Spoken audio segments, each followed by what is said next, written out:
In this time of pandemic, every employer wants to ensure safety and welfare of their employees. In all government offices, especially the Department of Education, safety must be ensured across governance level. What is a community quarantine status? Who can work from home? Who should report on site? Or maybe, what are the essential services to be done in school?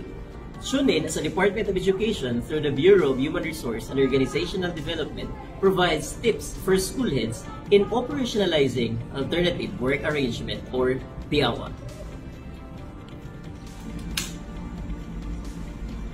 I am Carlos Villamas III, a school principal of Iligan City, Region 10, Northern Mindanao. Education must continue, a bold statement from the Secretary of Education, Leonor Magtoles Briones, which every committed teacher agrees. Part of the directive that education must continue for our learners is also for DepEd to ensure the safety and welfare of its employee on top of its priority. Come this October 5, 2020, will be the opening of all public schools in the Philippines. But we are ready with the work arrangement of each teacher considering the highly diverse context of all DepEd schools in different places of the Philippines. Thus, we will provide tips for all school heads on how to operationalize the alternative work arrangement at the school level. But before that, don't forget to like, follow, and share this webinar on your wall so that we can reach out all DepEd personnel wherever they may be right now. In identifying the alternative work arrangement of teachers, these are the considerations that school heads must look into. First is to always observe minimum health and safety standards in whatever declared community quarantine status, may it be nationally or locally, where the school or the community learning center is located.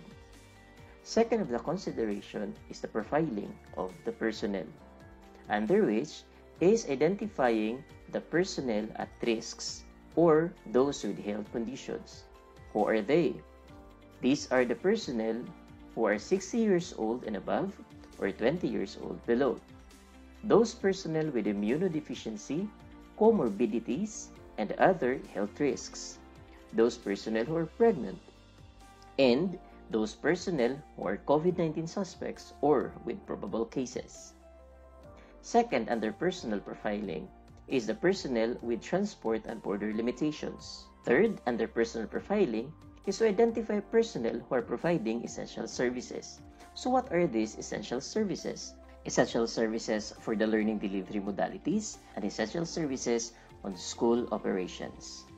Since we know already that there are essential services for LDMs and essential services for school operations that we need to deliver, the school now needs to know how to accomplish it. That is why it is very important for us to know the available resources that we have in school and how we can mobilize them in order for us to carry out the essential services. As mentioned by the previous speaker, the DepEd Order No. 11 Series 2020 is not meant to prescribe a specific alternative work arrangement for each modality. It is a decision that we have to make as school heads, of course in consultation with our teachers and personnel. Now allow me to walk you through the 4 easy steps in determining the most appropriate alternative work arrangement in your school. We have 4 steps. Step 1 is to identify the essential processes and deliverables with the chosen LDMs based on the BELCP principles. Step 2, profile teachers and staff. Step 3, prepare a weekly work plan based on the processes and deliverables identified in item 1. And the 4th step is to identify appropriate alternative work arrangements in your school based on steps 1, 2, and 3. Are you ready? Now let's dig into details of each. Step 1. Identify the essential services. We classify these essential services into 3 categories. Those who are related to learning deliveries. Second, those who are related to the usual school operations. And third, those who are related to crisis management and emergency response. Now, let's talk about the first category, the learning delivery modality. The learning delivery modalities such as modular distance learning, online distance learning, TV video or radio-based instruction, blended distance learning, and homeschooling are all stipulated in DM-CI-2020-00162. Also, the possible deliverables and sample processes involved are also there. I am sure that at this point, you already have identified the learning modality that you are to employ in your respective schools. The question is, how do we determine the appropriate alternative work arrangement of our school personnel and teachers? I understand that this is not an easy question, and we cannot be sure if we are right or wrong, but there is a way for us to know whether what we have done is appropriate for our teachers. Let's take modular distance learning as an example. In this specific modality, let's ask ourselves with this question: what are the deliverables that need to be done? I want you to comment your answer, just a word perhaps, in the comment box for 5 seconds. 5, 4, 3, 2, 1. Very good. Thank you for that cooperation. Maybe your answers would be printed worksheets, modules, and all. Yes, you are all correct. We need to ensure that all learners have printed or offline digital self-learning modules and activity sheets. How can we ensure that our learners will have printed modules or activity sheets? What are the specific processes or tasks involved? I will give you again 5 seconds to comment even a word as your answer. 5, 4, 3, 2, 1. Wow, congratulations. Very good. Thank you for your cooperation. The possible answer would be reproduction or distribution of learning materials. Also, if your answer refers to other deliverables, you can answer perhaps retrieval of materials or monitoring to learners' progress and likes, as stipulated in DM-CI-2020-00162. Finally, we can answer this question: can it be done remotely? Does it require physical or on-site reporting? These questions will allow us to know the manpower requirement for each modality, the possible work arrangement which we can employ. Now let's proceed to the 2 other categories. Aside from the learning delivery modalities, let's not forget that there are still other important school processes and essential services that every school leader needs to carry on. This is the second category: the services related to the continuity of our school management and operations. Among those shown on your screen are the school planning processes, where the AIP preparation, adjustments, and reporting are captured, which, as leaders, it is very important for us to prepare, to adjust, and to report our AIP because it is related to the second tasks I'll be citing, the financial reporting and transaction, where disbursement, liquidation, and other related tasks are captured. We all know that financial planning and financial budgeting this time is very important because as school leaders, we are expected to respond promptly to assist our learners, teachers, and the community in times of pandemic. And speaking of COVID-19 pandemic, finally, we also have identified the third category, those services that will ensure schools' responsiveness to crises and emergencies. Before, we are doing drills on earthquake, fire, and flood. But since the most pressing challenge this time is COVID-19 pandemic, every school leader must act promptly to address this, and among those responses are school disinfection and contact tracing. As school leaders, I know that we are doing initially these tasks, but to guide us in determining the appropriate AWA for our school personnel, reflect on this question. Can we do those mentioned tasks remotely? Does it require physical or online reporting? I know that we already have answers in our mind since school leaders are innovative, resourceful, and critical thinkers. With that, we can now proceed in planning out the AWA for each school personnel. Now let's go to step 2, profiling of teachers and staff. As leaders, we have to balance the priorities. While we continue the delivery of education services, we also have to make sure that the people who will make this happen are protected. In assigning AWA per individual personnel, requires us to ask these following questions.